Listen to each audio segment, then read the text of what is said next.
Sir Allu Arjun గారిని గత కొంతకాలంగా వివాదాలైతే వెంబడిస్తూ వస్తున్నాయి సార్. అటు మెగా ఫ్యాన్స్ నుంచి పవన్ కళ్యాణ్ గారి అభిమానుల నుంచి అయితే తీవ్ర స్థాయిలో ట్రోలింగ్‌కి గురవుతున్నారు ఆయన. మళ్ళీ ఇప్పుడు ఇంకోసారి వివాదంలో చిక్కుకున్నారు. పవన్ కళ్యాణ్ గారి తో మరోసారి వివాదం ఏర్పడింది, గొడవ జరిగిందని చెప్పేసి వార్తలు వైరల్ అవుతున్నాయి సార్. అసలు ఏం జరిగింది? మరి అల్లు అర్జున్ గారు ఈ విధంగా వివాదంలో చిక్కుకోవడం పైన మీ ఒపీనియన్ ఏంటి సార్? అల్లు అర్జున్ ముందు నుంచి కూడా మనకి చిరంజీవి నీడ నుంచి బయటికి రావాలి, సొంతంగా నేను ఎదిగినట్టుగా ఉండాలి అన్నది ముందు నుంచి అల్లు అర్జున్కి ఉంది.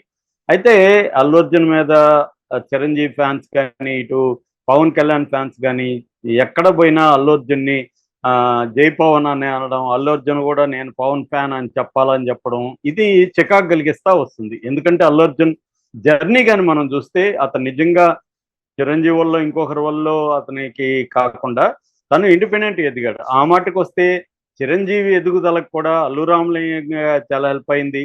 అట్లాగే అల్లు అరవింద్ ప్లానింగ్ కానీ, మేనేజింగ్ కానీ, చిరంజీవి ఎందుకంటే ఆయనకి కొన్ని రకాల ఇబ్బందులు ఉన్నాయి. చిరంజీవి ఎవరిని ఎలా మొహమాటస్తుడు, బేసిక్గా ఖచ్చితంగా ఫర్మ్గా ఉండలేడు. అట్లాగే గట్టిగా ఎవరితో మాట్లాడలేడు, గొడవ పడలేడు. అటువంటి ఆయనకున్నాయి. ఆయన హార్డ్ వర్క్, చిన్న స్థాయి నుంచి పైకి రావడం అవన్నీ ఉంటే అది సరిపోదు. అంటే దానికి యాడ్ అవ్వాలి. ఆ అడిషన్ అనేది అల్లు అరవింద్ చేయగలిగాడు. తన ప్లానింగ్ కానీ, అల్లు అరవింద్ మేనేజింగ్ స్టైల్ కానీ, అది బ్రహ్మాండంగా వ్యూహాల్ని రచించడం కానీ ఇవన్నీ అల్లు అరవింద్ చేయగలిగాడు.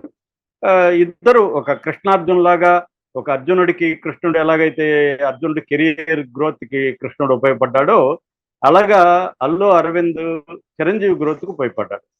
సో తర్వాత అల్లు అర్జున్ విషయానికి వస్తే కొంతవరకు మెగా ఫ్యామిలీకి ఉండే ఒక ఇమేజ్ కావచ్చు, అదంతా కూడా అల్లు అర్జున్ కూడా ఉపయోగపడింది. బట్ తన కెరీర్ని తను నిర్మించుకుంటూ వచ్చాడు.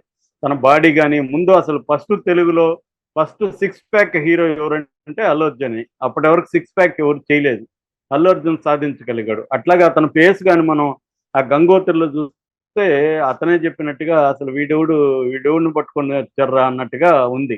కానీ అతను అక్కడి నుంచి ట్రాన్స్ఫర్మ్ అయ్యి బాడీని ప్రజెంట్ చేసి వేసిన పర్ఫార్మెన్సు, తర్వాత డ్యాన్సులు, ఫైట్స్, స్పీడ్, ఇవన్నీ కూడా కంప్లీట్ ట్రాన్స్ఫర్మేషన్ కనబడుతుంది. దీనికి ఖచ్చితంగా అతని బ్యాక్గ్రౌండ్, అతని ఫ్యామిలీ ఇదంతా హెల్ప్ అయింది.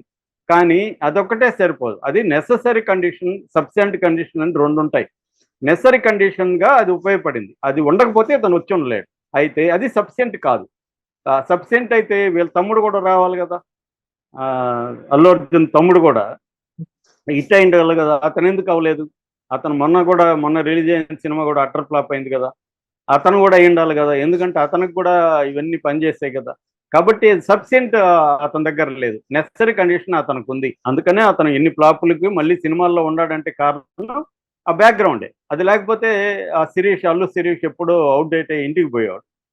సో నెసరీ కండిషన్ సరిపోతుంది తప్ప సబ్సెంట్ కండిషన్గా ఈ బ్యాక్గ్రౌండ్, ఫ్యామిలీ సపోర్ట్ బ్యాక్గ్రౌండ్ అనేది సరిపోదు. అందుకనే ఒకే ఫ్యామిలీలో ఒకటి డాక్టర్ అవుతాడు, ఇంకొకటి పనికిమాలినోడు అవ్వచ్చు. ఎందుకంటే ఆ ఫ్యామిలీ బ్యాక్గ్రౌండ్ అతనికి, ఆ డాక్టర్కి హెల్ప్ అవుతుంది, ఇతనికి హెల్ప్ అవుతుంది. కానీ ఇతను దాన్ని ఉపయోగించుకోకపోవచ్చు. సో అలాగా అల్లు అర్జున్ తన ఓన్గా బిల్డ్ చేసుకుంటూ తన కెరీర్ని వచ్చాడు.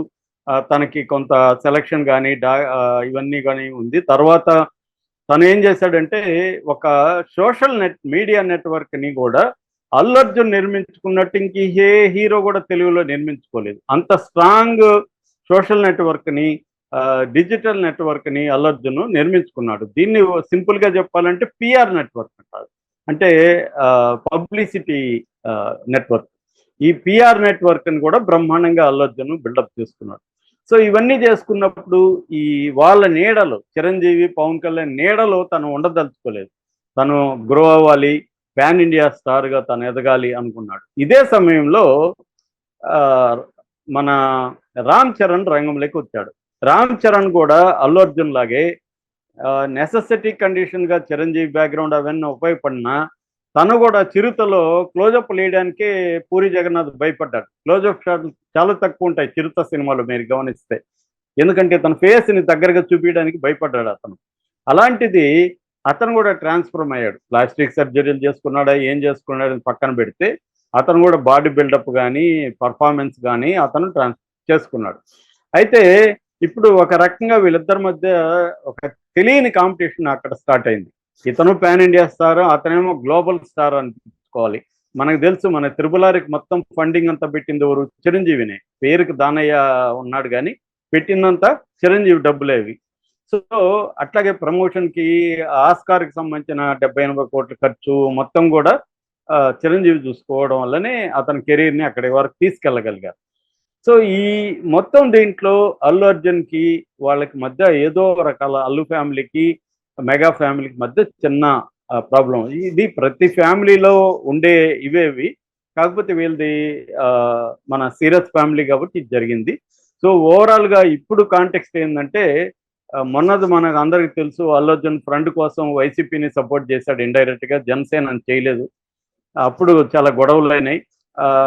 నాగబాబు ట్వీట్లు చేయడం, మళ్ళీ అల్లు అర్జున్ కౌంటర్లు ఇవ్వడం, ఇవన్నీ అయిపోయినాయి. ఇప్పుడు ప్రజెంట్ మళ్ళీ అల్లు అర్జున్ ఏం చేశాడంటే, మొన్న నేషనల్ అవార్డ్స్ వచ్చినప్పుడు అల్లు అర్జున్ అందరిని అభినందించాడు. నిత్య మీనన్ అభినందించాడు, రిషబ్ శెట్టిని అభినందించాడు, చందు మొండేట్ని అభినందించాడు, అందరిని అభినందించి జానీ మాస్టర్ని అభినందించాడు. నిజానికి జానీ మాస్టరు అల్లు అర్జున్కి అలవైకుంఠపురంలో బుట్టబొమ్మ పాటకు కూడా అతనే చేశాడు. అది ఎంత పాపులర్ హిట్ అయిందో మనకు తెలుసు. అలాంటి జానీ మాస్టర్కి ఎందుకు చెప్పలేదు అంటే, జానీ మాస్టర్ జనసేన క్యాంపెయిన్ చేశాడు. జానీ మాస్టర్ పవన్ కళ్యాణ్ ఫ్యాను, అందుకని కావాలని జానీ మాస్టర్ని ఇతను నెగ్లెక్ట్ చేశాడని ఇవాళ మొత్తం mega fans, Pawan fans, Janasena వాళ్ళందరూ కూడా మళ్ళీ ఒకసారి ట్రోల్ చేయడం మొదలుపెట్టాడు. అల్లు అర్జున్ మళ్ళీ తన బుద్ధి బయట పెట్టుకున్నాడు, కావాలనే జానీ మాస్టర్. నిజానికి జానీ మాస్టర్ నేషనల్ ఇంకొక అతనితో కలిసి షేర్ చేసుకున్నారు. మేబీ అది తమిళ సినిమా అయినప్పటికీ కూడా ఇప్పుడు రిషబ్ శెట్టి కూడా తెలుగువాడు కాదు కదా, అతన్ని ఎందుకు అభినందించారు? నిత్య మీనన్ తెలుగు అమ్మాయ కాదు కదా, మరి జానీ మాస్టర్ తెలుగోడు, తన సినిమాకి బెస్ట్ సాంగ్స్ కొరియోగ్రఫీ ఇచ్చాడు, అలాంటి అతన్ని ఎందుకు అభినందించలేదు అని ఇప్పుడు పెద్ద ఎత్తున అది వివాదమైంది.